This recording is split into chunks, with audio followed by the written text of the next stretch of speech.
saya pada perkuliahan pengantar ilmu ekonomi. Pada perkuliahan kali ini, saya akan mengangkat pokok bahasan mengenai kebijakan ekonomi. Seperti telah kita singgung pada pertemuan Jumat kemarin, kalau ketika kita bicara mengenai ekonomi, maka aktivitas ekonomi itu identik dengan aktivitas yang dilakukan oleh pasar, dalam hal ini sektor swasta. Ketika berbicara mengenai ekonomi, kita selalu mengidentikan ekonomi dengan mekanisme pasar, yang itu berarti menjadi domain atau wilayahnya sektor swasta. Namun dalam pertemuan kemarin kita juga sempat menyinggung bahwa sektor swasta itu juga memiliki semacam keterbatasan, sehingga kemudian mendorong peran negara, dalam hal ini pemerintah, untuk terjun melakukan intervensi ke dalam kehidupan perekonomian yang selama ini menjadi ranahnya sektor swasta. Negara kemudian melakukan berbagai macam langkah untuk mengoreksi berbagai macam kelemahan-kelemahan yang dimiliki oleh mekanisme pasar. Nah, sebenarnya dengan tujuan apa sebenarnya negara itu kemudian melakukan langkah-langkah intervensi ke dalam kehidupan pasar? Ada beberapa tujuan yang ingin diraih oleh negara, dalam hal ini pemerintah. Pertama, tentu saja intervensi itu diarahkan pertama untuk bisa menciptakan tingkat pertumbuhan ekonomi yang tinggi. Kemudian dengan tingkat pertumbuhan ekonomi yang tinggi, biasanya diukur dengan tolok ukur, misalnya berupa pendapatan nasional, GNP, GDP, yaitu Gross National Product, Gross Domestic Product, ya.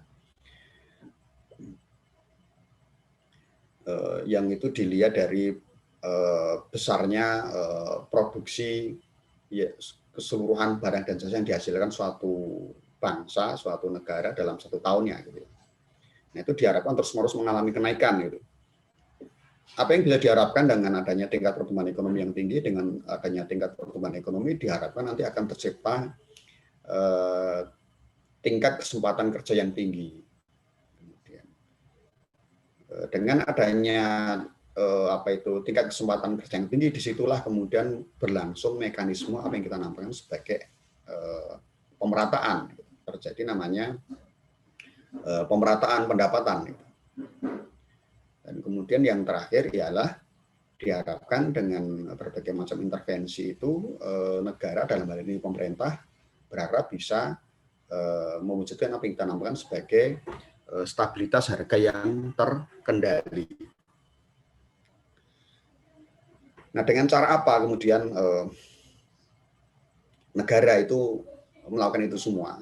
Negara menggunakan instrumen yang kita namakan sebagai kebijakan ekonomi. Ada sejumlah kebijakan ekonomi, ada paling tidak sekitar 6 kebijakan ekonomi. Pertama kita sebut sebagai kebijakan moneter. Kebijakan moneter dari kata money, berarti kalau kita berbicara mengenai moneter, kebijakan itu berkaitan dengan uang, gitu. Kebijakan yang diambil oleh pemerintah dalam rangka melakukan stabilisasi perekonomian dengan cara mengatur jumlah uang yang beredar. Kebijakan moneter itu bisa berupa kebijakan moneter yang bersifat ekspansif. Bisa juga kebijakan moneter yang sifatnya kontraktif. Kalau kebijakan yang sifatnya ekspansif berarti negara, dalam hal ini pemerintah, itu kemudian memberi kelonggaran agar uang itu kemudian dengan leluasa beredar di tengah-tengah masyarakat. Dengan cara agar bisa menstimulasi aktivitas perekonomian di tengah-tengah masyarakat. Tapi selain kebijakan moneter yang bersifat ekspansif, kita juga mengenal kebijakan moneter yang sifatnya kontraktif. Kebijakan moneter yang sifatnya kontraktif berarti apa? Kebijakan moneter yang sasarannya adalah membatasi jumlah uang beredar di tengah-tengah masyarakat. Kita tahu kalau tanpa ada uang yang beredar di tengah masyarakat, aktivitas ekonomi itu kan nggak mungkin jalan itu. Tapi kalau banyak uang yang kemudian beredar di tengah-tengah masyarakat dalam jumlah yang tidak terkendali, itu artinya apa? Itu artinya nanti masyarakat itu akan memiliki kemampuan daya beli yang lebih tinggi. Kalau kemudian daya belinya lebih tinggi, hasrat untuk konsumsi semakin tinggi, itu akhirnya nanti akan muncul namanya apa? Tingkat inflasi yang tinggi. Kalau tingkat inflasi tinggi, ekonomi menjadi memanas. Gitu. Dalam kondisi ekonomi memanas, bagaimana caranya? Jumlah uang beredar harus dikurangi. Gitu. Maka kebijakan moneter itu bisa ditempuh misalnya melalui mekanisme operasi pasar terbuka gitu. Dengan cara negara melalui Bank Indonesia gitu kemudian menjual surat-surat berharga kepada bank-bank komersial dengan dibelinya surat berharga Bank Indonesia itu, maka kemudian uang-uang yang ada di bank-bank komersial tersedot ke Bank Indonesia sehingga membuat jumlah uang beredar di tengah-tengah masyarakat itu menjadi berkurang gitu. Kalau jumlah uang beredar di tengah masyarakat berkurang, kantong uang yang ada di kantong masyarakat itu berkurang, kan kemudian masyarakat mau berpikir-pikir ulang kalau mau membelanjakan barang karena nggak punya uang gitu. Diharapkan dengan cara demikian inflasi bisa diturunkan. Nah, kemudian dengan cara apa lagi? Ya, dengan cara menetapkan cadangan minimum cash yang ada di bank-bank komersial. Selama ini ada kebijakan misalnya dari 100% uang yang dimiliki oleh bank-bank komersial seperti bank BUMN maupun bank swasta, BNI, BRI, Mandiri, Bank Mega, dan sebagainya. Itu bank-bank komersial. Ditetapkan kebijakan cadangan minimum. Gitu. Kalau selama ini 70% 70% cadangan dana itu sebelumnya dialokasikan untuk bisa dipinjam oleh nasabah, dikurangi gitu. Ya, jadi yang boleh beredar di tengah masyarakat itu misalnya hanya 50% atau hanya 30%, itu otomatis kan jumlah uang beredar di masyarakat itu berkurang. Kemudian apa lagi? Ya dengan menggunakan namanya politik diskonto, dengan penetapan tingkat suku bunga perbankan. Ketika tingkat suku bunga perbankan itu kemudian dinaikkan, maka ada kecenderungan orang untuk menyimpan uangnya di bank. Itu membuat uang yang ada di masyarakat berkurang. Gitu. Ya. Tapi ketika kemudian tingkat bunganya diturunkan, maka kecenderungan orang untuk pinjam itu kemudian kecenderungan orang untuk menabung ya gitu. Kemudian berkurang, itu membuat uang kemudian beredar. Nah, itu dengan cara moneter. Selain itu berikutnya kita kenal namanya kebijakan fiskal. Ya. Kebijakan fiskal itu berkaitan dengan penerimaan maupun pengeluaran yang dilakukan oleh pemerintah. Ya. Instrumen yang digunakan adalah menggunakan anggaran pendapatan dan belanja negara, APBN maupun APBD. Ya. Pemerintah menggunakan mekanisme penerimaan dan pengeluaran negara. Kalau misalnya pemerintah melakukan apa? Pemerintah melakukan pembelanjaan barang ataupun jasa. Dengan menggunakan instrumen kebijakan fiskal, maka negara itu bisa melakukan stabilisasi terhadap perekonomian, bisa melakukan intervensi terhadap kehidupan pasar. Misalnya apa? Manakala kehidupan pasar atau kehidupan perekonomian yang dijalankan oleh sektor swasta itu mengalami kelesuan, mengalami stagnasi, atau bahkan mengalami resesi, negara harus ambil alih. Caranya bagaimana? Ya, caranya negara dalam hal ini pemerintah itu kemudian menerapkan kebijakan fiskal yang sifatnya ekspansif. Ya. Artinya apa? Pemerintah itu kemudian memperbesar sisi pengeluaran. Gitu. Pemerintah harus membelanjakan sebanyak mungkin keuangan yang dimilikinya, baik belanja barang maupun jasa. Gitu. Kenapa? Karena pasar lesu. Selama ini melakukan pembelanjaan kan sektor swasta. Gitu. Ketika sektor swasta mengalami kelesuan, pemerintah yang harus melakukan pembelanjaan. Misalnya apa? Misalnya pemerintah mengalokasikan anggaran itu untuk menjalankan apa yang kita namakan sebagai proyek-proyek padat karya. Proyek-proyek yang dibuat oleh pemerintah itu dalam rangka untuk apa? Untuk memberikan pendapatan bagi masyarakat. Misalnya apa? Pemerintah kemudian membuat misalnya melakukan perbaikan jalan itu, perbaikan fasilitas umum, dan kemudian dalam perbaikan fasilitas umum itu diharapkan dengan cara menyerap tenaga kerja lokal masyarakat yang terdampak akibat resesi. Dengan cara demikian pemerintah itu memberikan pekerjaan sekaligus memberikan uang kepada masyarakat. Itu kebijakan fiskal yang sifatnya ekspansif. Tapi ada juga kebijakan fiskal yang sifatnya kontraktif, yakni apa? Pemerintah itu memperketat sisi pengeluaran dan kemudian pemerintah mencoba memperbesar itu sisi pemasukan atau sisi penerimaan. Kalau kebijakan sifatnya kontraktif itu biasanya ditempuh oleh pemerintah itu ketika apa? Ketika kehidupan perekonomian itu memanas, atau dalam bahasa Inggrisnya overheating. Kenapa memanas? Memanas karena tingkat permintaan masyarakat akan barang dan jasa sangat tinggi, dan itu disertai dengan kemampuan daya beli yang tinggi sehingga mengakibatkan terjadi inflasi tinggi gitu. Kalau itu dibiarkan itu nanti juga nggak bagus juga gitu. Jadi suatu perekonomian negara itu kalau sama sekali tidak ada inflasi itu juga nggak bagus. Tanpa ada inflasi berarti menunjukkan bahwa perekonomian itu tidak mengalami perkembangan. Tapi kalau kemudian inflasi itu berlangsung terus-menerus, apalagi cenderung tinggi, tentu saja juga tidak bagus karena nanti efeknya akan memukul perekonomian itu sendiri.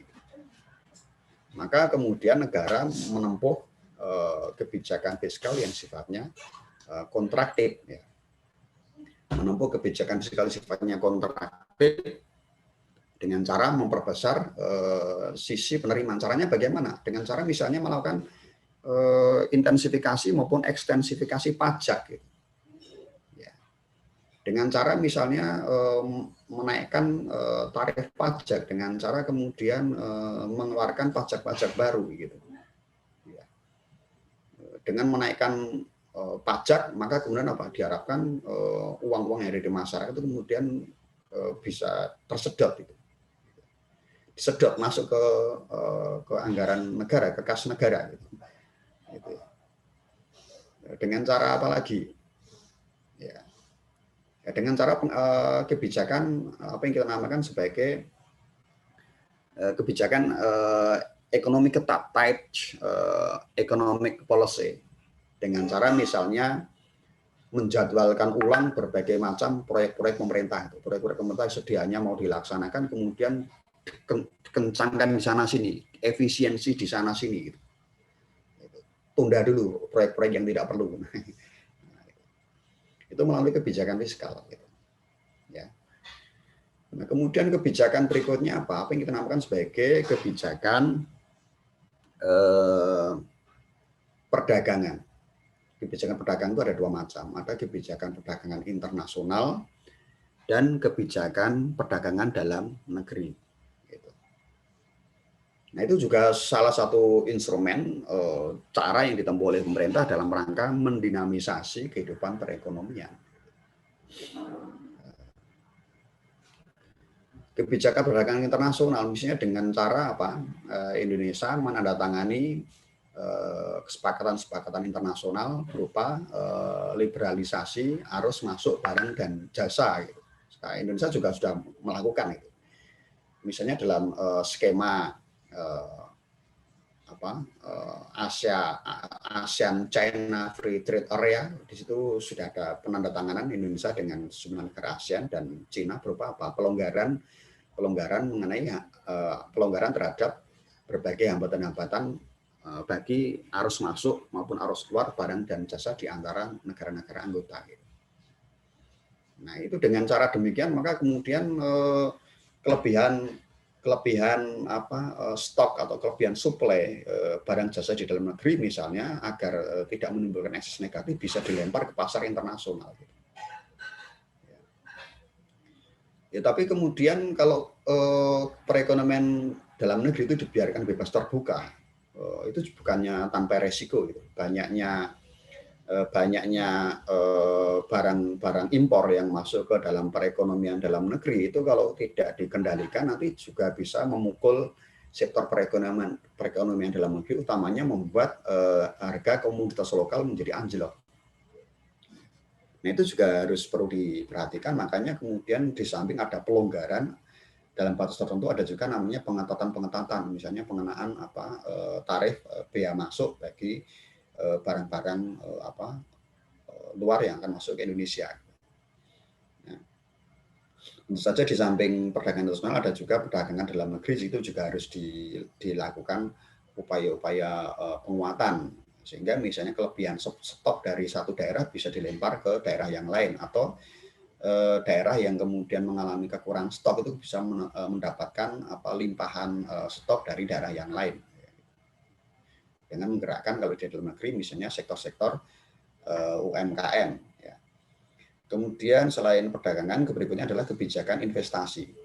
Ya. Kita tahu bahwa kalau kita ingin pertumbuhan ekonomi itu bisa tinggi, maka syaratnya harus ada aktivitas investasi. Bagaimana mungkin pertumbuhan ekonomi itu bisa tinggi kalau tidak ada orang yang kemudian berani membuka usaha atau melakukan investasi. Nah, investasi itu diharapkan itu bisa datang dari dalam negeri. Dari dalam negeri itu dari mana? Dari pengusaha-pengusaha lokal. Ya, dari para pelaku-pelaku usaha di tingkat lokal, di tingkat domestik gitu. Baik swasta maupun pemerintah. Tapi bagaimana jika misalnya kapasitas investasi yang dimiliki oleh para pelaku usaha di dalam negeri itu ternyata tidak mencukupi, maka kemudian dibuka peluang investasi dari luar negeri atau dikenal sebagai investasi asing. Maka dalam kebijakan investasi ini kita mengenal ada dua macam investasi, dilihat dari sumbernya yakni investasi asing maupun investasi dalam negeri. Nah, kemudian dilihat dari sisi bentuknya, investasi itu bisa berupa investasi langsung atau bisa juga investasi yang kita namakan sebagai investasi portofolio. Investasi langsung itu maksudnya apa? Investor atau pemodal itu datang dan kemudian membelanjakan uang yang dimilikinya, misalnya untuk membeli tanah, mendirikan pabrik, dan kemudian melakukan aktivitas produksi. Itu namanya investasi langsung, sehingga bisa menyerap tenaga kerja. Tapi kalau investasi sifatnya portofolio itu artinya apa? Investasi tidak langsung, investasi mereka hanya datang taruh uangnya ditaruh di pasar modal. Mereka nggak ngapa-ngapain di sini, nggak beli tanah, tidak mendirikan pabrik, tidak melakukan aktivitas produksi. Jadi mereka ke sini hanya membawa uang, baik investasi asing maupun dalam negeri, uangnya ditaruh di pasar modal. Nah, itu kebijakan investasi. Kebijakan investasi itu bisa, kalau terhadap investasi asing, bisa kebijakan yang bersifat pelonggaran itu maupun kebijakan yang bersifat pengetatan. Gitu. Kalau pelonggaran, kita pernah menempuh misalnya dengan membuat kawasan-kawasan berikat. Gitu. Misalnya di Batam sana, di Pulau Batam, di Provinsi Kepulauan Riau, itu kan pernah dibuat semacam kawasan industri di mana aktivitas investasi langsung yang ada di situ mendapatkan berbagai macam kemudahan-kemudahan. Gitu. Dalam rangka apa?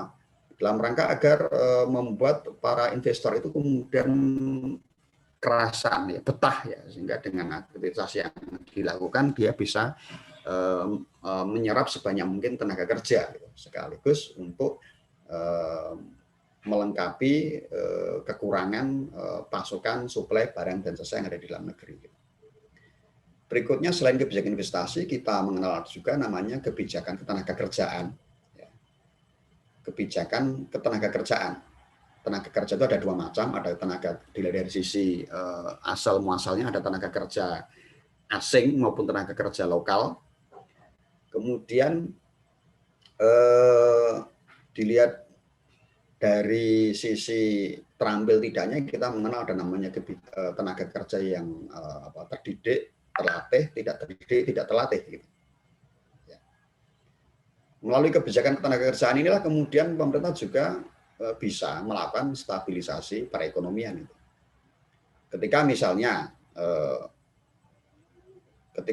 kapasitas perekonomian di dalam negeri ternyata tidak mencukupi untuk menyerap keseluruhan angkatan kerja, pemerintah misalnya bisa mengambil kebijakan ketenagakerjaan, yakni apa? Melakukan pemindahan kelebihan jumlah angkatan kerja yang di dalam negeri untuk disalurkan ke luar negeri. Nah, kita selama ini sudah menempuh cara itu, hanya saja sayangnya tenaga kerja yang kita salurkan ke luar negeri itu kebanyakan tenaga kerja yang bekerja di sektor informal. Tenaga kerja yang tidak terdidik, tidak terlatih, sehingga kemudian posisi tawar tenaga kerja Indonesia di luar negeri itu kemudian relatif lemah gitu, ketika berhadapan dengan kasus-kasus konflik dengan majikan di luar negeri. Itu berbeda dengan misalnya negara lain seperti Korea Selatan. Mereka juga menyalurkan kelebihan atau surplus tenaga kerja di dalam negeri ke luar negeri, hanya saja yang diekspor ke luar negeri adalah tenaga kerja yang sifatnya terlatih, dokter, akuntan, pengacara, perawat, itu seperti itu, dosen dan sebagainya, guru. Nah, itu yang akhirnya membuat Korea Selatan itu kemudian bisa mendapatkan manfaat yang lebih tinggi dari aktivitas tenaga kerjanya di luar negeri. Gitu. Dengan juga kalau misalnya sektor ekonomi di dalam negeri ternyata kekurangan pasokan tenaga kerja yang terlatih, kita bisa kemudian membuka keran bagi masuknya tenaga kerja asing. Namun tentu saja harus dengan berbagai macam batasan-batasan agar tidak menimbulkan kecemburuan dengan tenaga kerja lokal. Nah, yang terakhir adalah kebijakan yang kita namakan sebagai kebijakan nilai tukar. Ya, kenapa? Kebijakan pemerintah itu di dalam rangka untuk mengatur nilai tukar mata uang dalam negeri terhadap mata uang internasional. Dalam hal ini mata uang rupiah terhadap mata uang asing seperti dolar, yen, pound sterling misalnya gitu ya. Nah, dengan kebijakan ini pemerintah bisa juga menstabilisasi perekonomian. Misalnya apa? Pemerintah ingin agar kegiatan ekspor itu bisa meningkat. Kalau kegiatan ekspor itu kemudian meningkat, maka diharapkan pertumbuhan ekonomi juga akan meningkat. Gitu. Caranya bagaimana agar ekspor itu meningkat? Dengan kebijakan nilai tukar, maka bisa dibuat sedemikian rupa agar nilai tukar mata uang dalam negeri itu kemudian lebih rendah dibanding nilai tukar mata uang asing.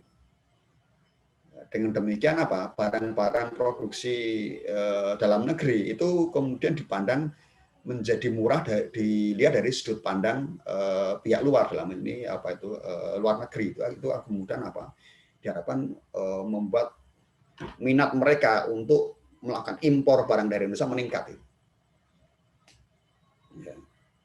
Atau misalnya ada saat-saat tertentu di mana ada sejumlah komoditas ya, ada sejumlah produk yang itu kita perlukan di dalam rangka untuk menunjang aktivitas pembangunan, namun barang-barang itu sulit untuk didapatkan di Indonesia. Barang-barang itu harus diimpor dari luar negeri. Dengan cara bagaimana misalnya agar barang-barang itu bisa masuk gitu. Ya misalnya dibuat sedemikian rupa misalnya agar nilai tukar mata uang dalam negeri itu kemudian menjadi meningkat. Gitu. Paling syukur bisa sama, tapi paling tidak mengalami peningkatan atas mata uang luar negeri. Dengan cara demikian apa? Barang-barang produk dari luar negeri itu kemudian dipandang menjadi lebih murah dibanding pada masa lalu. Ini kemudian nanti akan membuat minat masyarakat untuk melakukan impor itu menjadi meningkat. Nah, dengan demikian maka itu bisa masuk. Nah, itu kebijakan nilai tukar ya. Jadi dengan demikian sekali lagi ada 6 macam kebijakan yang itu dapat digunakan oleh negara dalam di pemerintah untuk sekali lagi menstabilisasi kehidupan perekonomian nasional, yaitu meliputi kebijakan moneter, kebijakan fiskal, kebijakan perdagangan, kebijakan investasi, kebijakan tenaga kerjaan, dan kebijakan nilai tukar. Oke, barangkali dari materi yang saya sampaikan ada yang ingin ditanyakan, kami persilahkan. Silakan. Silakan, ada yang ingin ditanyakan? Izin bertanya, Pak. Oke, silakan. Bismillahirrahmanirrahim. Izin bertanya Pak ya, menurut Bapak sendiri, kekuatan apa sajakah yang mampu mengendalikan kebijakan ekonomi yang terjadi di Indonesia? Terima kasih Pak. Ya.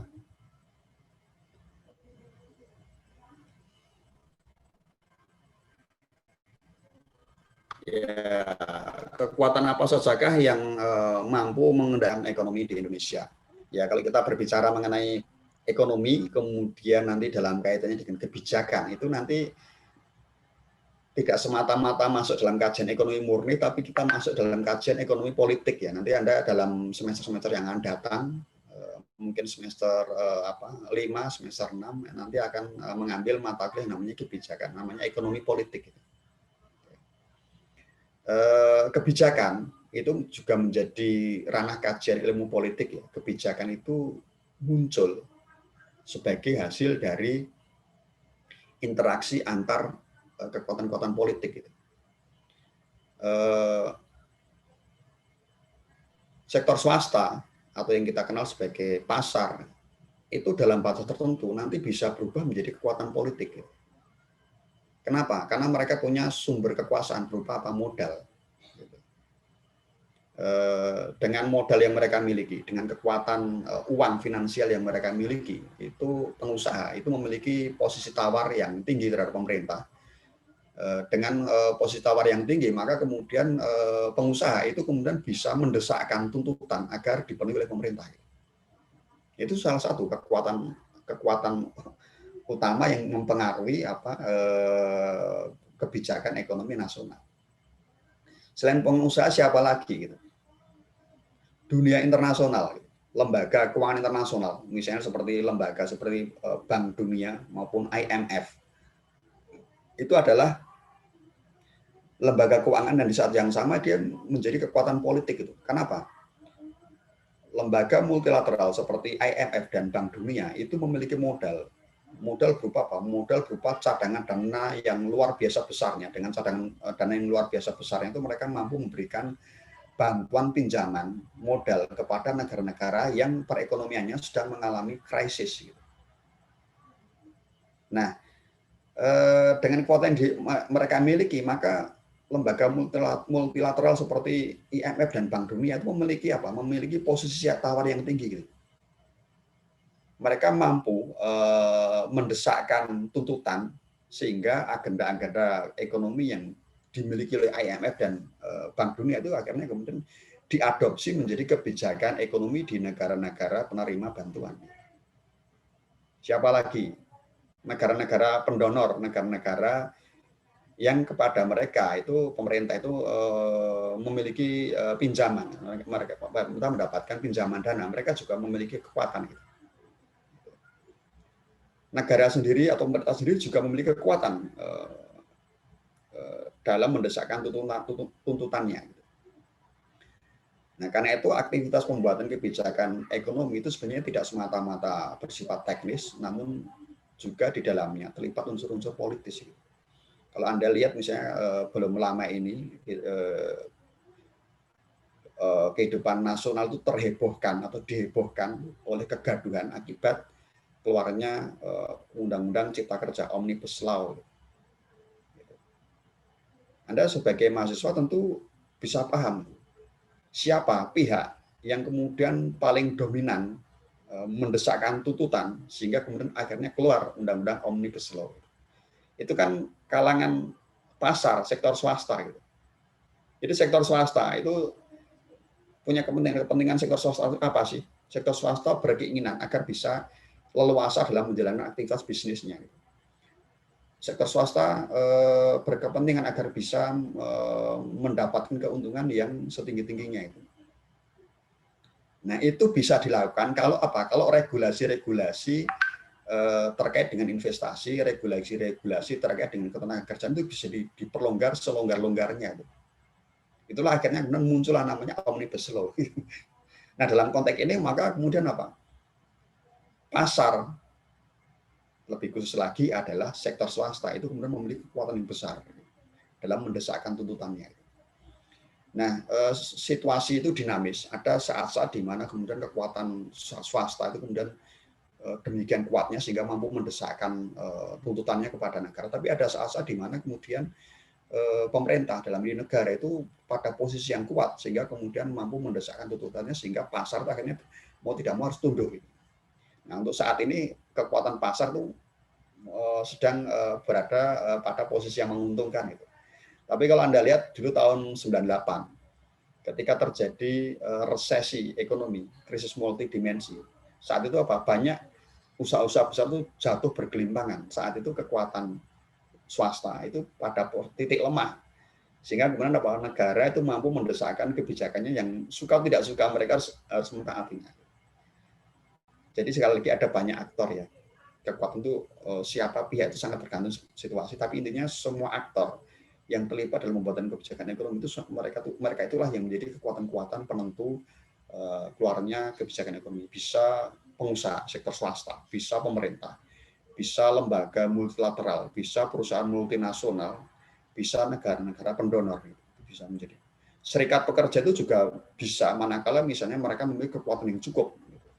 Tapi kalau kita lihat di Indonesia tuh kekuatan serikat pekerja tampaknya belum memiliki kekuatan yang cukup yang mampu mendesak agar pemerintah itu mampu bersedia mengadopsi keinginan-keinginan mereka. Itu berbeda dengan di dunia barat. Di sana kekuatan serikat pekerja sedemikian kuatnya sehingga akhirnya apa? Pemerintah tunduk gitu. Itulah kenapa kemudian gaji tenaga kerja kalau di dunia barat itu luar biasa besarnya. Tidak seperti di Indonesia, misalnya mereka hanya terbatas oleh UMR.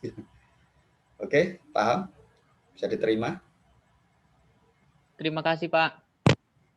Oke, silakan. Ada lagi? Ada pertanyaan, Pak, dari Rivaldo, Izin Pak. bertanya, Pak. Izin bertanya. Oke, silakan. Silakan. Yang di bertanya, Pak. yang di chatroom bisa langsung bertanya saja ke Pak Samsul ya mungkin ya. Silakan yang mau bertanya. Saya izin bertanya, Pak. Ya. Tentang ekspor dan impor di Indonesia ini kan Indonesia sebagai negara agraris. Ya. Mengapa Indonesia masih mengimpor beras? Yang katanya ini beberapa tahun lalu mengungkapkan bahwa produksi beras nasional jauh lebih mahal dibandingkan dengan beras impor dari negara lain di Asia. Faktanya ini kan masuk akal, tetapi tidak menjawab sempurna jika produksi beras sangat mahal di Indonesia, sedangkan kondisi lahannya sangat luas dan subur. Artinya, ada masalah teknis yang tidak tersolusikan. Mengapa negara lain mampu mengekspor beras, bahkan negara yang jauh lebih kecil dari Indonesia? Apakah ada masalah dalam pengolahan pertanian atau perekonomian di Indonesia yang tidak ada kemauan untuk ekspor berasnya, Pak? Terima kasih, Pak. Oke. Jadi pertanyaan bagus ini. Indonesia itu negara agraris ya. Ya. Negara agraris artinya negara di mana sebagian besar penduduknya itu hidup di sektor agraris. Sektor agraris itu bisa sektor pertanian, bisa sektor perkebunan, bisa sektor kelautan, bisa sektor peternakan, bisa sektor kehutanan, itu semuanya adalah agraris. Nah, sebenarnya kalau kita berbicara mengenai impor komoditas, bukan hanya beras, kita impor segalanya. Kita impor, bahkan Anda tahu sendiri bahwa sebagian besar wilayah Indonesia adalah lautan. Tapi garam kita juga impor. Kita impor garam dari India gitu. Kita impor daging sapi itu dari Australia. Ya, kita impor bawang itu dari Amerika. Banyak sekali impor. Apa yang terjadi? Kita sebagai negara yang mengklaim sebagai negara agraris, tapi kenapa terhadap produk-produk agraris kita justru impor? Ya ada banyak sebab. Gitu. Secara teknis, misalnya kalau dalam hal produksi pertanian, sebagian besar petani di Indonesia itu kan petani tradisional.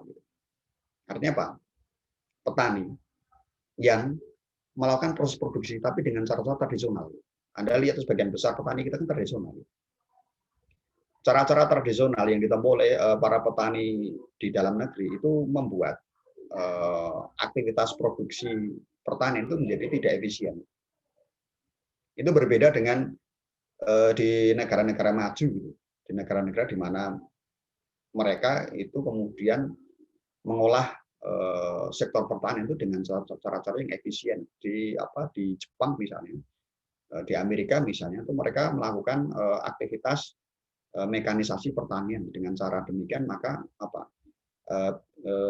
biaya yang kemudian harus dibelanjakan dalam produksi sektor pertanian itu bisa ditekan seminimal mungkin, akhirnya bisa menghasilkan produk dengan harga yang lebih murah. Itu secara teknisnya seperti itu.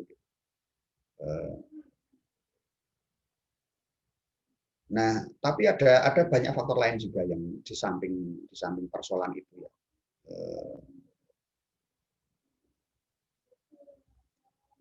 Kebijakan pembangunan yang kemudian lebih menitik beratkan sektor lain, dalam hal ini sektor industri maupun sektor jasa.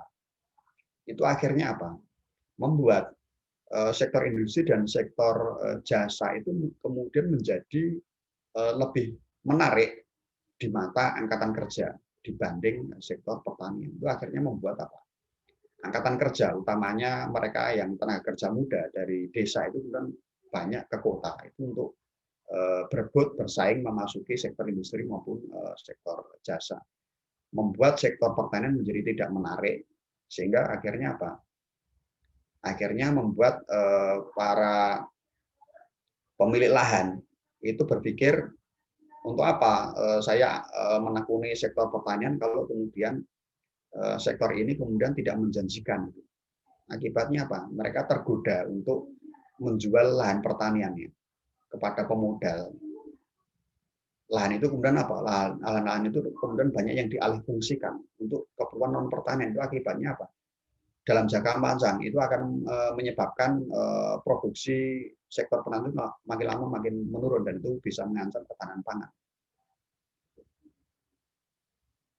Bagaimanapun juga pemerintah itu masih memerlukan tingkat pertumbuhan ekonomi yang tinggi, dan tingkat sektor yang kemudian menjanjikan untuk bisa secepat mungkin meraih pertumbuhan ekonomi tinggi adalah sektor industri. Itu akibatnya apa?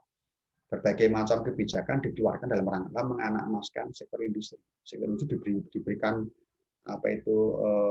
diberikan berbagai macam kemudahan-kemudahan. Di lain pihak, sektor pertanian itu harus ditekan misalnya dengan menempuh kebijakan stabilitas harga. Stabilitas harga itu dengan ditetapkan berapa harga tertinggi untuk komoditas pertanian itu. Nah, itu akhirnya membuat apa? Membuat sektor pertanian itu menjadi tidak prospektif, gitu. Sehingga gairah untuk melakukan aktivitas produksi di sektor pertanian itu makin lama makin menurun, yang itu menyebabkan apa? Kapasitas produksi nasional kemudian juga terpengaruh. Ya. Nah, jadi persoalannya itu juga selain persoalan itu juga persoalan yang lain yang sifatnya politis, ya. Persoalan yang sifatnya politis. kita tahu bahwa Indonesia itu sudah menandatangani berbagai macam perjanjian internasional. Perjanjian internasional antara lain adalah perjanjian berupa pelonggaran atas hambatan-hambatan bagi arus keluar masuknya barang dan jasa dari satu negara ke negara lain. Kita telah menandatangani perjanjian APEC ya, Asia Pacific Economic Cooperation, kita juga telah menandatangani ASEAN China Free Trade Area, kita juga telah menandatangani apa itu AFTA ASEAN Free Trade Area. Di dalamnya terdapat apa tuh pelonggaran-pelonggaran. Ketika sebuah perjanjian internasional itu telah kita tanda tangani, maka itu mengikat kita secara hukum gitu. Kalau kita melakukan pelanggaran, maka akan ada sanksi internasional yang akan kita terima. Nah, konsekuensinya maka apa? Kita tidak bisa mengelak bagi masuknya arus impor produk dari luar, termasuk produk-produk dari sektor agraris dari luar. Maka complicated itu memang persoalannya itu baik persoalan sifatnya teknis maupun persoalan-persoalan politis. Apakah itu bisa diatasi? Bisa. Kalau misalnya kita memiliki kekuatan nasional yang luar biasa, kita kekuatan modal yang kita miliki besar, dan kemudian kita ketergantungan kita atas modal dari luar kemudian berkurang, maka kita bisa misalnya kemudian keluar dari perjanjian internasional dan kemudian kita lindungi sektor domestik kita dari arus masuk produk-produk dari luar, sehingga kemudian bisa lebih besar. Bisa. Amerika Serikat itu kan seperti itu. Anda tahu Amerika Serikat itu kan negara yang keluar itu berkuar-kuar mengkampanyekan perdagangan bebas. Tapi apakah ke dalam Amerika menerapkan perdagangan bebas? Kan enggak. Produk Indonesia itu mau masuk ke Amerika Serikat itu kemudian luar biasa dipersulit itu. Tapi kalau keluar Amerika itu mengharuskan negara-negara itu harus membuka pintu perekonomiannya bagi barang-barang masuk dari Amerika. Tapi kalau ke dalam Amerika itu sifatnya protektif. Nah, kenapa bisa demikian? Kenapa? Amerika memiliki kekuatan yang luar biasa, kekuatan sumber kekuasaan yang luar biasa. Amerika memiliki cadangan kas yang luar biasa. Amerika memiliki kekuatan ekonomi, fundament kekuatan ekonomi Amerika kuat, sehingga Amerika juga bisa menolak. Gitu. Bahkan Amerika bisa kemudian melanggar perjanjian internasional yang telah dibuatnya sendiri. Kita bisa kalau bisa kekuatan modal domestik itu kuat, tapi ya sementara ini kekuatan yang kita miliki itu belum memadai, tingkat ketergantungan kita terhadap modal dari luar masih tinggi, sehingga daya tawar kita masih lemah. Itulah sebabnya kita kemudian sukar untuk menolak arus masuk barang-barang dari luar yang itu efeknya luar biasa, parah, membuat harga komoditas lokal menjadi jatuh. Oke, bisa dipahami? Oke. Sudah Pak, terima kasih. Iya. Ada lagi? Saya Pak. Izin Tidak, saya, Pak. Oke, silakan. Farhan. Saya Pak. Saya monitor 86. Oke, silakan. Farhan, Pak. Siapa Pak? Ini Farhan atau saya? Saya Faisal Pak. Halo. Siapa duluan yang Muhammad atau Kaisar nih? Silakan. Oke. Izin bertanya Pak mengenai beli. Ya, suaranya kurang keras, kurang jelas.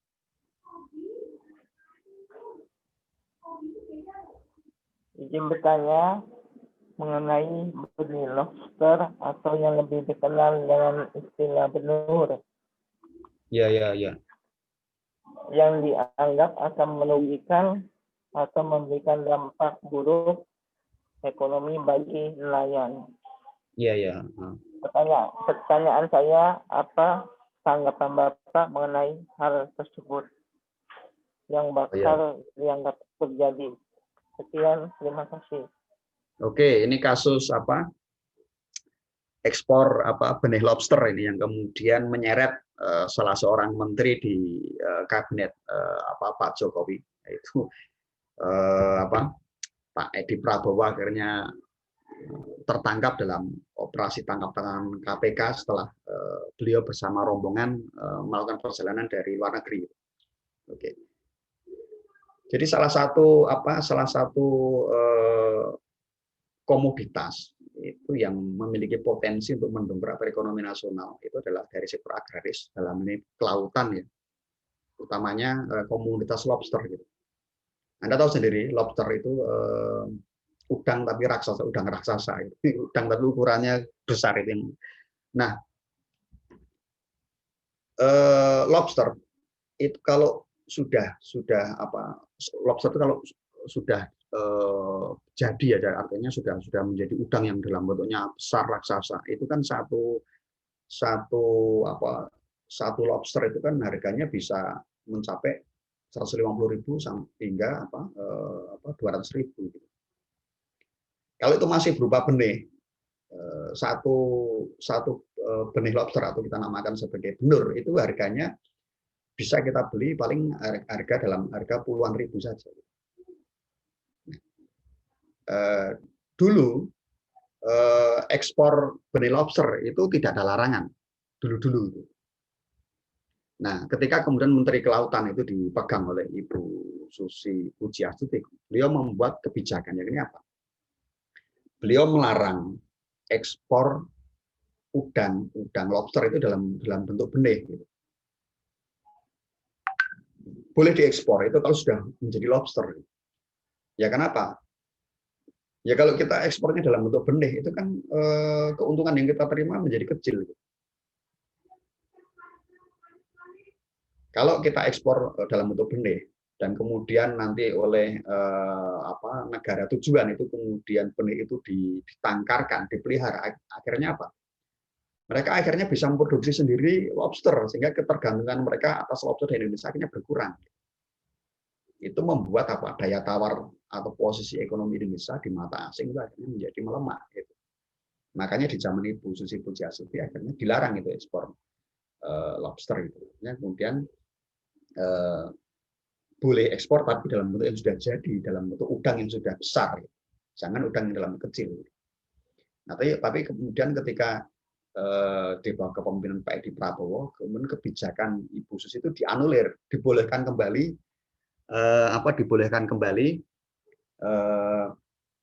mengekspor dalam bentuknya benih. Nah, itu kenapa itu terjadi? Kebijakan itu terjadi. Nah, pihak KPK itu menduga ada gratifikasi yang diberikan oleh para pengusaha, baik di dalam maupun di luar negeri, terhadap pejabat publik dalam ini Menteri Kelautan, agar memperlonggar kebijakan tersebut. Jadi kebijakan itu diperlonggar dengan kompensasi berupa keuntungan ekonomi yang diterima oleh pejabat publik yang bersama, tapi kemudian dengan merugikan banyak orang dalam hal ini para nelayan. Ya, kenapa itu terjadi? Itu nanti masuk dalam ranah kajian namanya ekonomi politik. Itu nanti dalam semester yang datang Anda akan mempelajari namanya mata kuliah ekonomi politik. Tapi bisa juga saya jawab sekarang. Itu tidak lepas dari konteks kehidupan politik yang saat ini kita jalani. Kita tahu bahwa kehidupan politik yang kita jalani saat ini, kita menerapkan demokrasi. Demokrasi aslinya demokrasi liberal gitu. Karena kita mengadopsi demokrasi dari Barat itu. Kita menempuh namanya pemilihan presiden, wakil presiden, kepala daerah, wakil kepala daerah, anggota DPR, DPRD, DPD secara langsung. Kemudian kita menerapkan kompetisi bebas itu. Di tengah kondisi ketika perekonomian sebagian besar rakyat kita itu masih dalam kondisi yang tidak menguntungkan. Demokrasi liberal yang diterapkan di negara dengan kondisi perekonomian yang belum maju itu membuka ruang bagi apa? Membuka ruang bagi munculnya berbagai macam transaksi.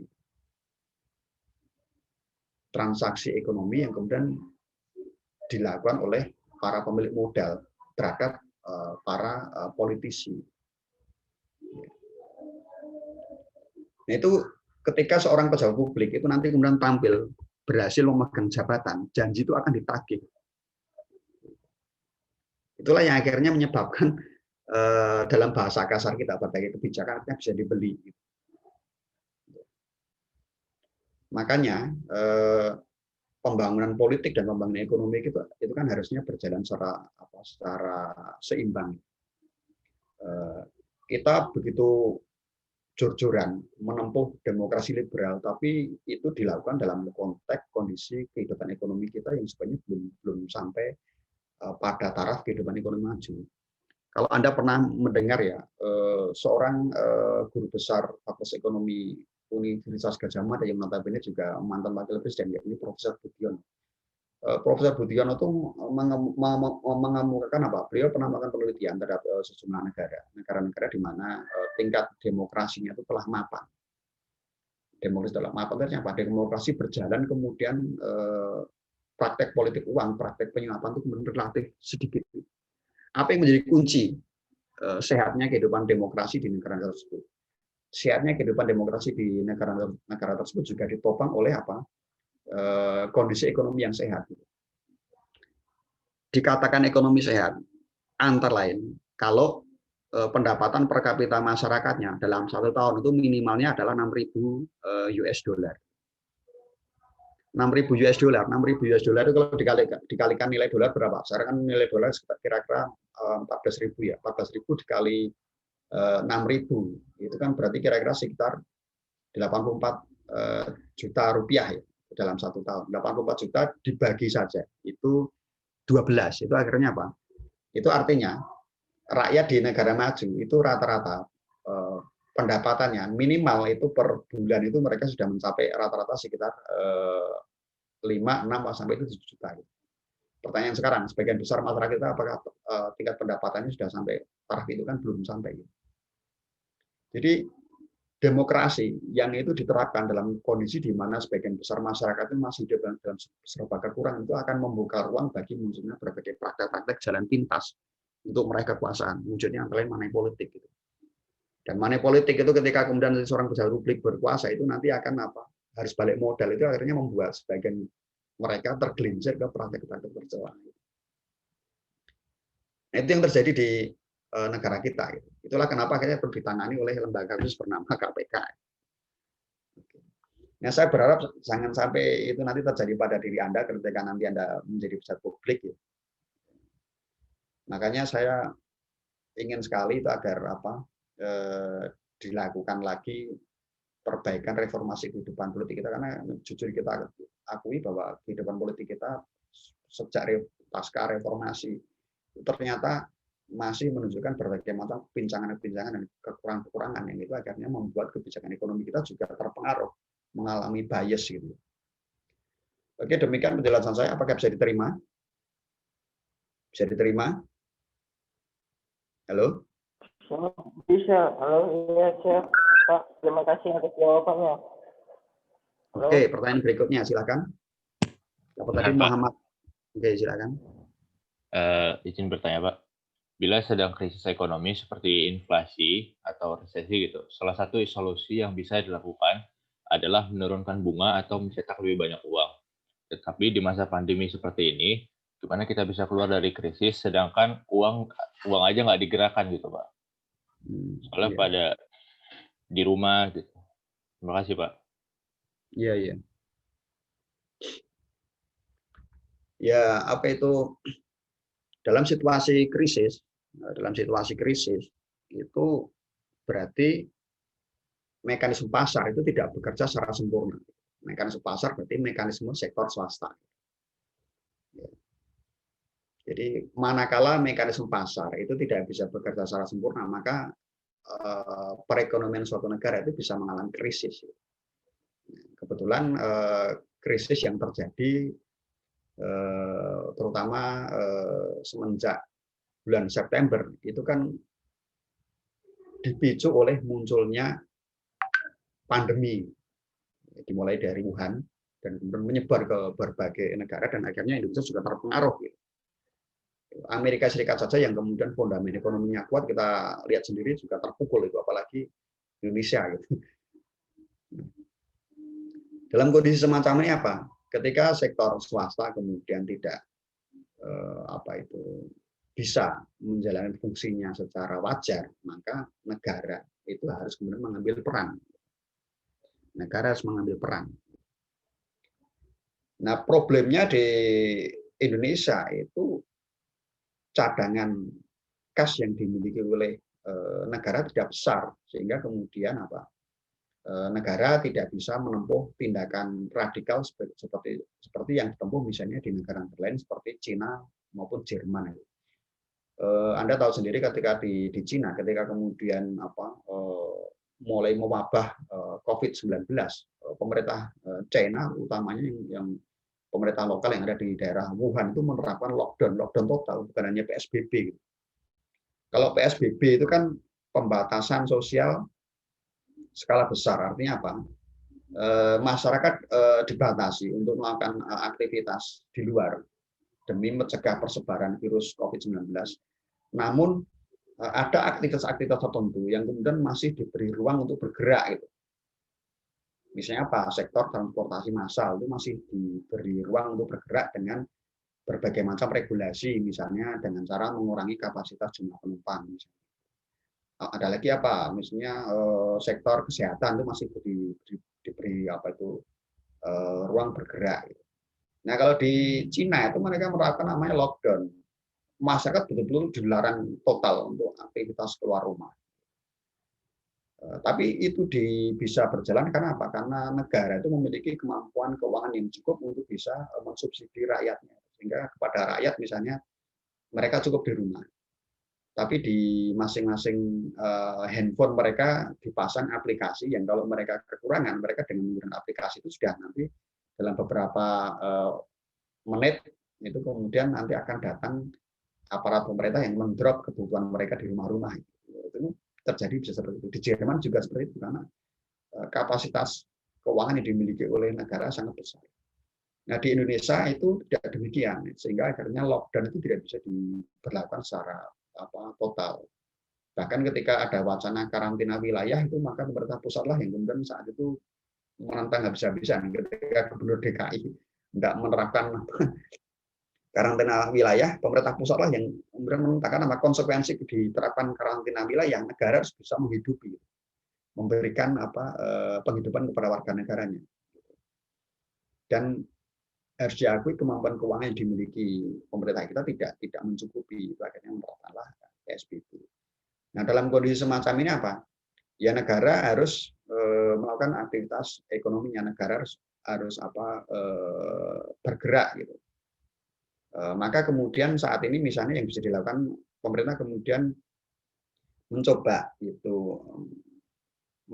untuk meningkatkan daya beli masyarakat. Melalui apa? Melalui kebijakan fiskal. Salah satu wujudnya apa? Dengan cara menggelontorkan apa yang kita namakan sebagai BLT, bantuan langsung tunai. Jadi bantuan langsung tunai itu adalah model kebijakan yang dulu diterapkan semasa kepemimpinan rezim Susilo Bambang Yudhoyono, tapi kemudian diadopsi oleh pemerintah pada masa kini. Nah, itu yang bisa dilakukan. Yang kemudian apa yang bisa lagi dilakukan?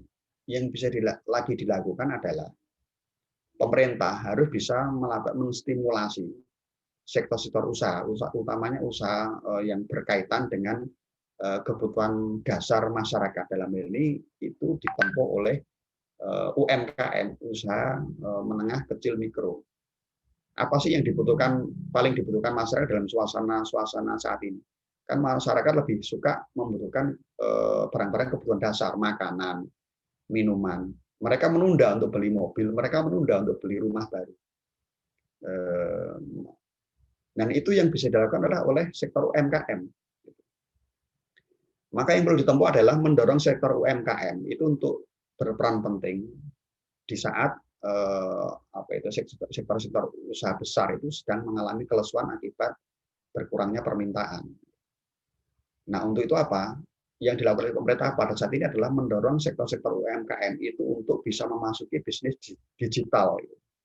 Itulah kenapa kemudian berbagai pelatihan itu dilakukan agar para pelaku bisnis utamanya di sektor UMKM itu terkoneksi dalam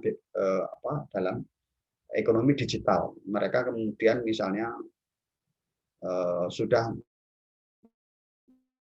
memulai memasang aplikasi yang dengan aplikasi itu maka aktivitas transaksi tidak perlu dilakukan secara langsung tapi cukup dilakukan dengan perantaraan mesin elektronik dalam hal ini handphone.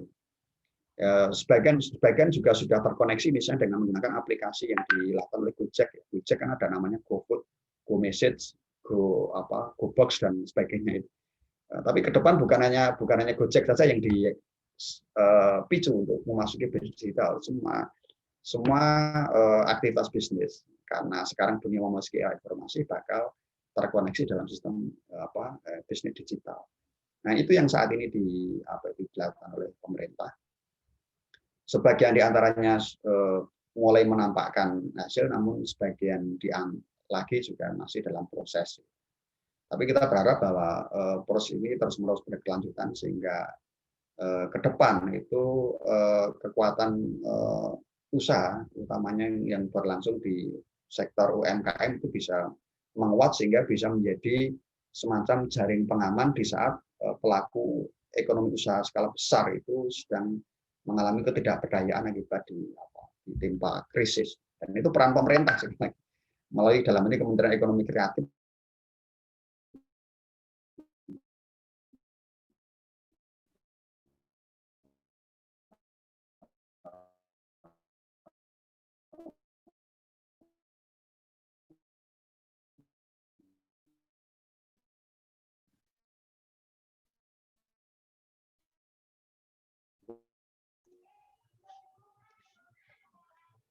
Halo, bisa didengar suara Ibu ya? Kalau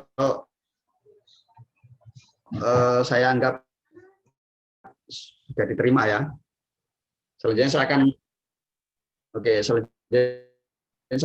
Pak. akan Pak.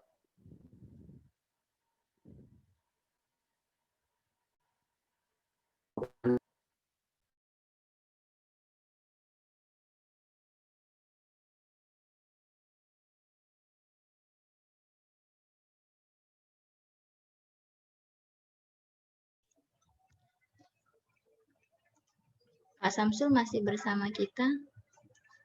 Sepertinya jaringan Pak Samsul mungkin terganggu ya.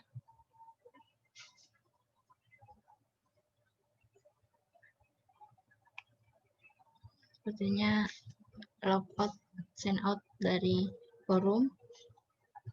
Oh, ada Pak. Di mute Pak suaranya Pak.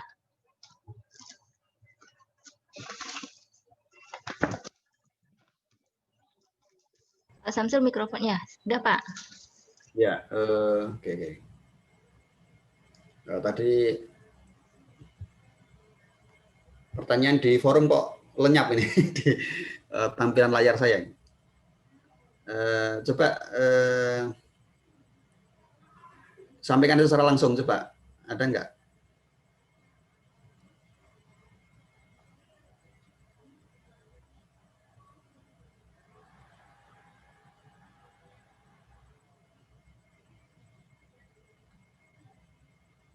Tadi muncul pertanyaan-pertanyaan di chat, tapi kok ini di tempat saya lenyap. Mohon disampaikan secara langsung. Kalau Bapak habis logout, biasanya dia hilang. Rivaldo, monitor masih bersama kita? Kalau di partisipan sih 95, tapi atau ini teman-teman semua nyimak atau ditinggal-tinggal. Silakan Rivaldo.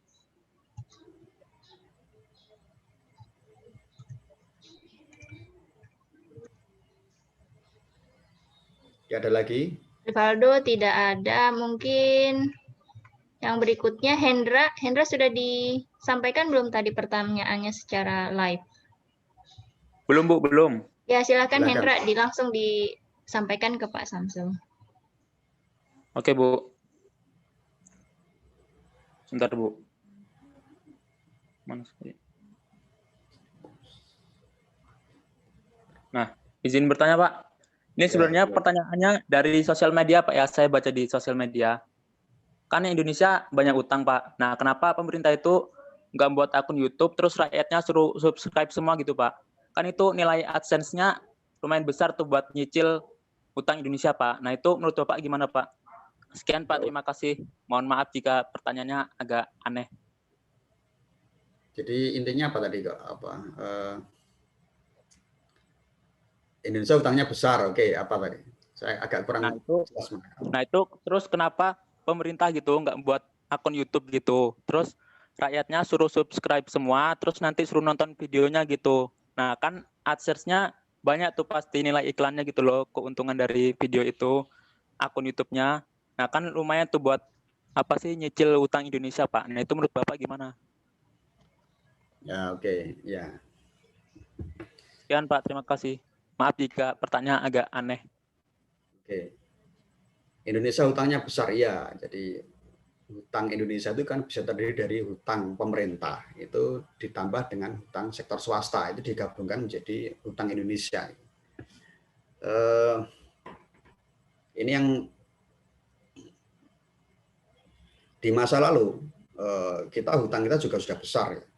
Dimulai sejak kita melaksanakan pembangunan nasional, dimulai sejak tahun 1966,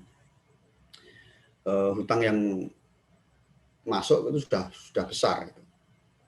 Sampai akhirnya tahun 98 kita mengalami krisis. Hutang Indonesia besar, tapi saat itu hutang swasta itu cenderung lebih besar dibanding hutang pemerintah. Tapi sekarang terbalik gitu. Hutang pemerintah itu sekarang cenderung lebih besar dibanding hutang swasta. Gitu.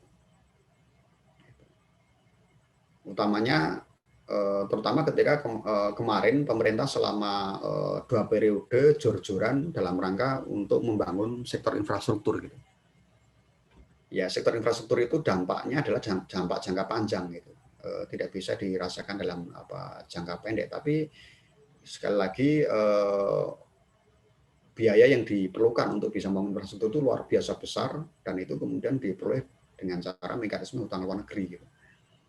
Nah, hutang luar negeri itu kalau tidak dikelola secara bijak itu nanti bisa menyebabkan pukulan terhadap perekonomian nasional gitu. Kita tahu ketika kita berhutang kepada negara asing, kita berhutang kepada lembaga internasional misalnya, itu hutang itu kan diusulkan dalam bentuk mata uang asing, bukan mata uang dalam negeri gitu. Dalam kondisi ketika misalnya suatu saat itu mata uang asing itu mengalami penguatan dalam skala yang signifikan, maka akibatnya apa? Maka akibatnya cicilan hutang yang akan kita bayarkan itu akan cenderung membengkak lebih besar dibanding jumlah yang kita terima pada awal-awal sebelum mata uang asing itu mengalami kenaikan, dan itu cukup membahayakan. Harus dilakukan langkah-langkah agar secara signifikan itu mengurangi hutang luar negeri. Negara di mana perekonomiannya tergantung kepada hutang luar negeri, itu efeknya dalam jangka panjang di samping perekonomian dalam negeri itu lemah berhadapan dengan ekonomi internasional, juga menyebabkan independensi suatu negara itu dalam kehidupan internasional kemudian menjadi terganggu itu. Negara tidak bisa leluasa kemudian bersikap frontal dalam mensikapi isu-isu internasional karena kita mengalami ketergantungan hutang dari negara-negara donor, utamanya negara-negara maju. Nah, bagaimana cara agar hutang luar negeri itu bisa dikurangi? Ya, arus modal keluar, dalam bahasa Inggrisnya capital outflow dari suatu negara, dalam ini Indonesia keluar itu harus bisa direm gitu. Direm gitu. Ya, cara mengeremnya bagaimana? Ya, cara mengeremnya adalah hasrat konsumsi itu harus bisa ditekan gitu. Hasrat konsumsi utamanya dalam konsumsi barang-barang dari luar itu harus bisa kita tekan. YouTube itu kan produk dari luar itu. Ketika Anda kemudian mengkonsumsi YouTube itu secara berlebihan, itu akibatnya apa? Menguntungkan pihak pemodal, dalam hal ini pihak luar. Pemilik YouTube kan orang luar. Nah, kalau Anda ingin ke depan hasrat konsumsi masyarakat Indonesia itu bisa berkurang, caranya apa? Negara harus bisa melakukan langkah-langkah agar bisa mendorong munculnya ekonomi substitusi impor. Ekonomi substitusi impor itu bisa berupa apa? Aktivitas ekonomi yang memproduksi barang atau jasa pengganti barang-barang impor. Gitu. Kalau misalnya kita ingin supaya tingkat ketergantungan masyarakat Indonesia akan produk YouTube itu kemudian bisa berkurang, ya pemerintah harus memberi ruang lebar agar anak bangsa itu bisa menghasilkan produk itu sekualitas atau selevel seperti YouTube gitu. kan sebenarnya bisa gitu. Coba misalnya seperti Cina itu kan ketergantungan ekonomi atas luar kan mulai berkurang gitu. Ya kalau kita lihat Cina itu kan negara yang dikenal sebagai penjiplak. Awalnya Cina itu menjiplak, tapi lama-lama kemudian hasil jiplakannya itu kemudian diproduksi sendiri, dimodifikasi sendiri, akhirnya bisa menghasilkan sendiri. Dunia internasional dihebohkan dengan adanya produk bernama Google. Cina pada awalnya juga mengadopsi Google, tapi akhirnya Cina bisa kemudian menjiplak dan akhirnya bisa menghasilkan Google versi Cina sendiri gitu. Nah, seharusnya Indonesia juga demikian. Nah, ya memang kadang ada hal yang kontradiktif ya ketika kemudian mengharuskan orang untuk subscribe di produk-produk asing yang itu akhirnya menguntungkan asing. Sekali lagi tidak atau belum semua pejabat publik itu tuh sadar betul akan permasalahan semacam ini gitu. Maka solusinya adalah ke depan itu harus dihasilkan produk-produk yang sifatnya substitusi impor, baik itu sifatnya barang, baik itu sifatnya jasa. Kalau Anda ingin supaya kita segera terbebas dari utang luar negeri, ya ketergantungan akan barang-barang luar negeri itu harus direm, kalau perlu di stop. Caranya apa?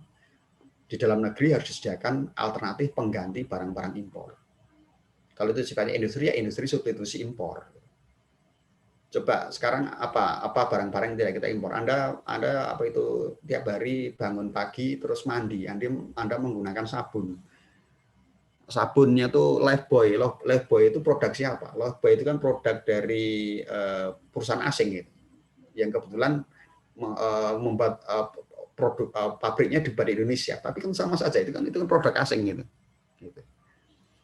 Anda mandi menggunakan produk Lifebuoy, Anda mandi menggunakan produk Biore, kemudian Anda cuci muka menggunakan Garnier, itu semua kan produk-produk asing gitu.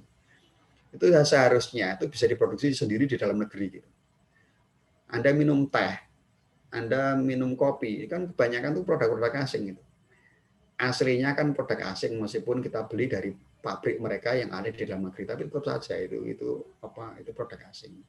Harusnya kebijakan ekonomi itu lebih menitik beratkan upaya-upaya menumbuh kembangkan aktivitas-aktivitas substitusi impor, baik industri maupun non-industri. Dengan demikian, arus modal keluar itu bisa dikurangi, bahkan kalau bisa di stop sama sekali ketika nanti ketergantungan terhadap barang-barang luar itu sama sekali dapat kita tiadakan. Dan negara-negara ini sudah puluhan tahun yang lalu selesai gitu, tapi kita tidak. Anda coba sekarang produk mobil Anda apa? Anda pakai mobil Avanza, Innova, Xenia. Itu produksi siapa? Produksi dari Toyota gitu. Toyota itu milik negara mana? Milik negara Jepang. Aslinya kan kita mengimpor mobil dari Jepang meskipun pabriknya ada di Indonesia. Negara-negara ini sudah bertahun-tahun yang lalu selesai dengan urusan mobil nasional. Coba Malaysia itu punya namanya Proton gitu. Korea punya produk namanya KIA, itu mobil nasional. Kita punya namanya SMAK, tapi sampai sekarang seperti apa realisasi dari mobil nasional kan namanya SMK kan sampai sekarang juga masih menjadi tanda tanya. Nah, itu menjadi tantangan bagi Anda ke depan kalau Anda menjadi pejabat publik, mengambil kebijakan bagaimana caranya agar Anda bisa menumbuh kembangkan aktivitas ekonomi substitusi impor sehingga ketergantungan kita akan produk-produk impor itu bisa dikurangi. Dengan demikian kedaulatan ekonomi nasional kita bisa terjaga. Oke, bisa diterima penjelasan saya ini? Oke, siap Pak. Terima kasih.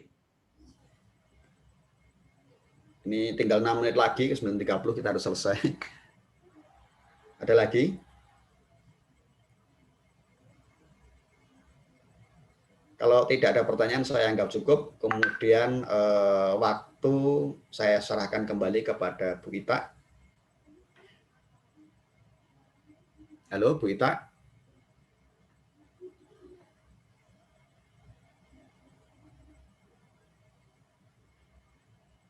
Atau masih ada yang ingin bertanya? Kami persilahkan. Izin bertanya, Pak. Oke. Raihan. Daya beli masyarakat merupakan kunci utama dalam membangun ekonomi. Sedangkan tren inflasi saat ini terbilang rendah, yang disebabkan daya beli masyarakat yang rendah. Jadi menurut Bapak, bagaimana cara mendongkrak daya beli masyarakat sehingga dapat mendongkrak perekonomian Indonesia, Pak? Terima kasih. Oke, tingkat inflasi rendah karena tingkat permintaan rendah. Kenapa tingkat permintaan rendah? Karena daya beli rendah. Gitu. Nah, apa yang harus dilakukan gitu dalam kondisi di mana tingkat daya beli masyarakat rendah? Gitu. Nah itu perlu kita telusuri. Gitu. Daya beli rendah, daya beli masyarakat rendah itu sebabnya kenapa? Ya karena kapasitas keuangan yang dimiliki oleh masyarakat itu dalam posisi rendah. Kenapa rendah? Ya banyak faktor. Mereka yang bekerja di sektor industri maupun jasa terpaksa dirumahkan untuk mengantisipasi persebaran COVID-19. Mereka dirumahkan, mereka tidak bekerja, akhirnya mereka tidak mendapatkan penghasilan. Karena tidak ada penghasilan menyebabkan kapasitas keuangan mereka menjadi rendah. Akibatnya daya beli rendah, tingkat permintaan rendah. Nah itu akibatnya apa? Ya inflasi menjadi rendah. Gitu. Nah, sekali lagi inflasi ini kan inflasi ini ibarat semacam dua sisi peso ya, dua sisi sebuah pisau. Inflasi yang terlalu rendah itu juga tidak bagus bagi perekonomian, tapi inflasi yang terlalu tinggi juga tidak bagus bagi perekonomian. Maka yang diperlukan adalah inflasi pada level yang moderat.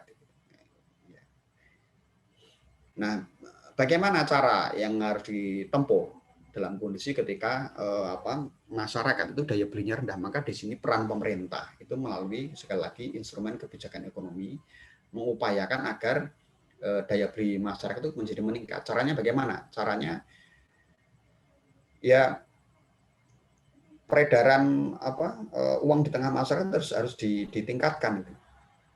Peredaran uang di tengah masyarakat itu harus ditingkatkan. Bisa melalui mekanisme kebijakan moneter, bisa melalui mekanisme kebijakan fiskal. Ya. Kalau melalui mekanisme kebijakan moneter itu kan berarti melalui mekanisme misalnya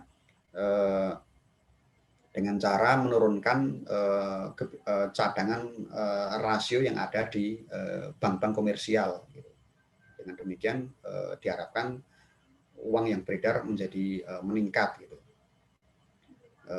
Bisa juga dengan cara menurunkan tingkat suku bunga. Ya. Kemudian dengan kebijakan fiskal caranya bagaimana? Dengan kebijakan fiskal berarti harus ada namanya transfer keuangan dari negara itu kepada masyarakat baik secara langsung maupun tidak langsung. Ya secara langsung misalnya pemerintah kemudian menempuh kebijakan apa yang kita namakan sebagai BLT, bantuan langsung tunai. Masyarakat kemudian antri di kantor-kantor pos untuk mendapatkan bantuan berupa sejumlah uang sebagai kompensasi atas dampak pandemi COVID yang menimpa mereka. Gitu. Tapi kebijakan fiskal itu bisa ditempuh dengan cara yang tidak langsung, tidak harus memberikan uang, jadi tidak harus memberikan ikan, tapi berikan mereka kail. Gitu.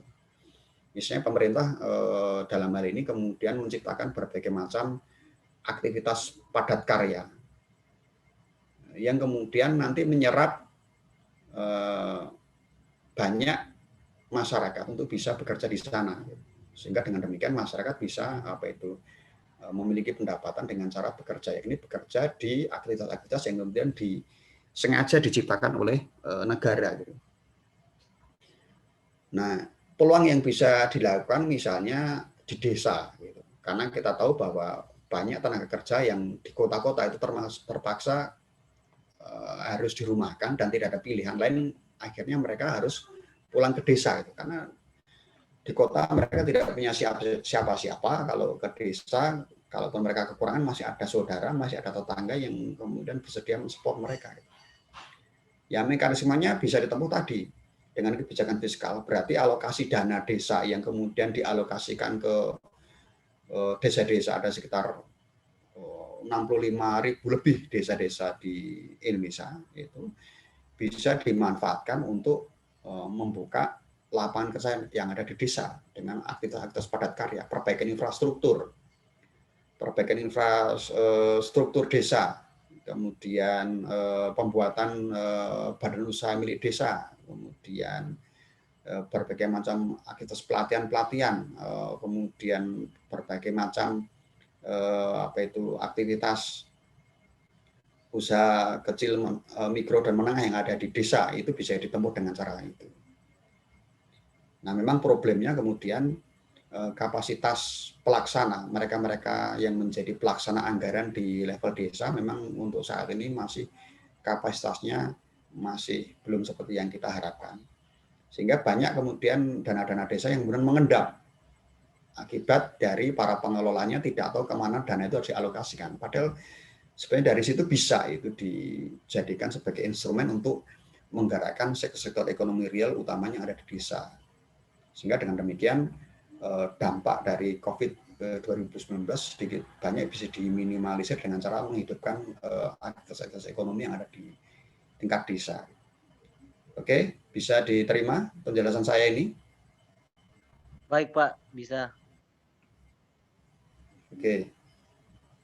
Halo, Bu Ita sudah, apakah sudah online Bu Ita? Bu Ita?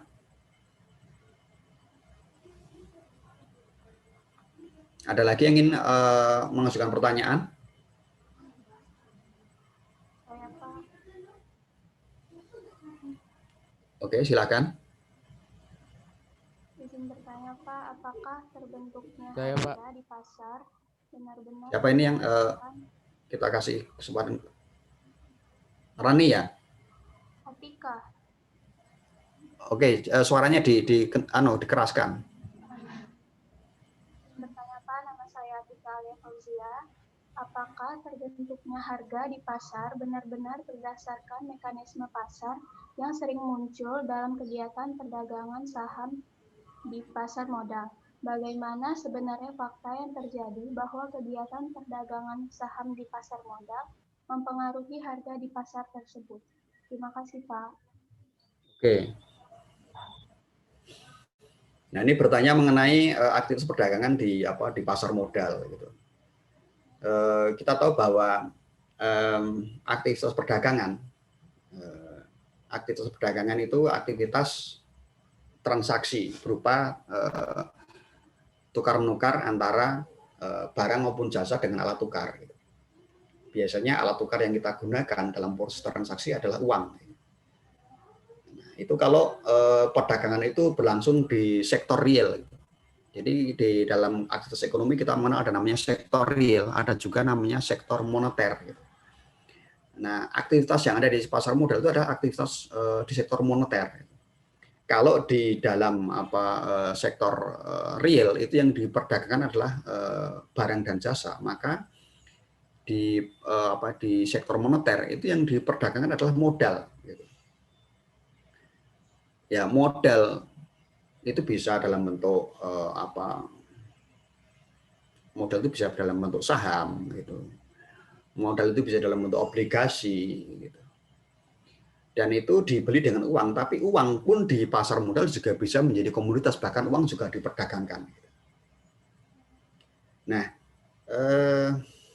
pertanyaannya adalah, apakah mekanisme pasar itu kemudian juga berlangsung?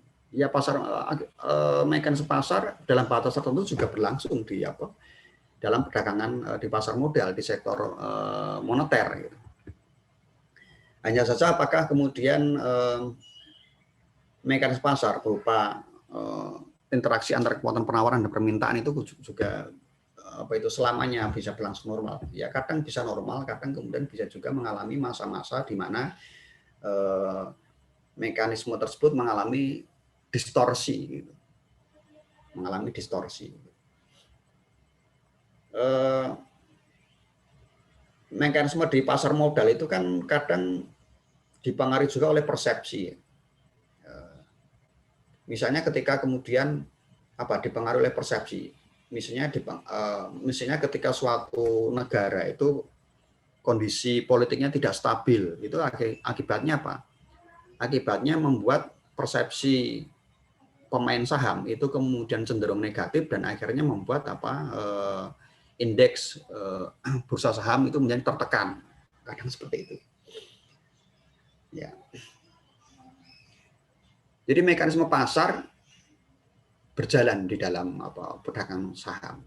Tapi mekanisme pasar itu sekali lagi juga meskipun di dalam perdagangan saham pun juga tetap memiliki kelemahan-kelemahan.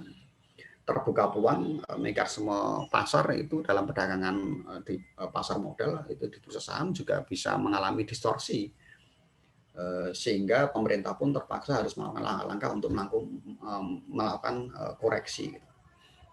Nah, memang idealnya kalau kita ingin perekonomian suatu negara itu kuat, maka di antara dua sektor itu mana yang seharusnya itu lebih diprioritaskan? Seharusnya lebih memprioritaskan sektor real ketimbang sektor moneter. Anda tahu misalnya kita dan Malaysia, dua negara sama-sama rumpun Melayu, tapi struktur perekonomiannya beda. Di Indonesia itu sektor moneter itu cenderung lebih besar pangsanya itu dibanding sektor real. Orang lebih suka bermain saham, bermain di pasar modal, orang lebih suka bermain saham, orang lebih suka bermain di pasar falas. Tapi kalau di Malaysia itu sektor realnya itu lebih besar itu dibanding sektor moneter. Aktivitas investasi itu lebih banyak diarahkan pada investasi yang sifatnya langsung. Akibatnya apa? Dalam pengalaman menunjukkan bahwa ketika sama-sama dilanda krisis ekonomi tahun 98, Malaysia itu lebih cepat sembuh dibanding Indonesia. Kenapa?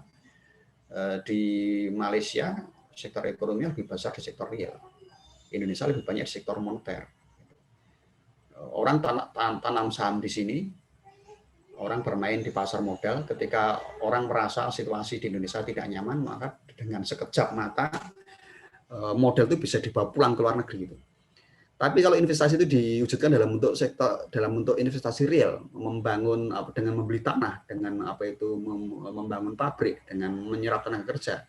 Misalnya situasinya tidak dirasa tidak nyaman, mau dibawa pulang, emang bangunan itu mau dibawa pulang ke luar negeri kan nggak bisa itu dilakukan. Artinya tidak secepat kemudian modal itu bisa hengkang, tidak secepat kalau dilakukan dengan cara-cara investasi di sektor moneter.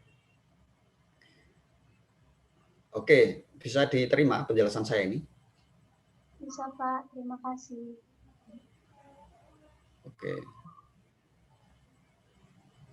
Saya rasa waktu sudah menunjukkan pukul 9.39 di tempat saya. Saya rasa perkuliahan pada Ya, Pak. Perkuliahan pada hari ini dari saya cukupkan dan kemudian waktu saya kembali kepada Bu Ita. Terima kasih. Assalamualaikum warahmatullahi wabarakatuh. Waalaikumsalam warahmatullahi wabarakatuh.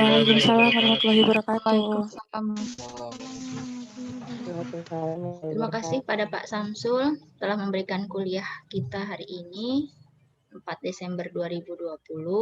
Untuk teman-teman mungkin ada yang 1-2 yang belum dijawab pertanyaannya bisa disimpan.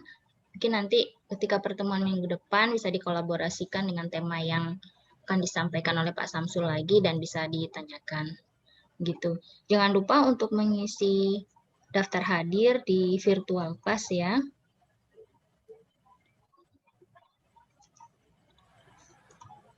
Terima kasih untuk semuanya. Terima kasih untuk Pak Samsul telah memberikan kita materi. Terima kasih untuk teman-teman yang sudah masuk kuliah hari ini stabil sampai pertemuan terakhir sekitar 95 orang. Meskipun ada yang keluar masuk, tidak masalah. Ibu akhiri. Wassalamualaikum warahmatullahi wabarakatuh. Selamat pagi semuanya. Waalaikumsalam. Waalaikumsalam Pagi Bu, terima kasih. Waalaikumsalam. Waalaikumsalam. Pagi Bu.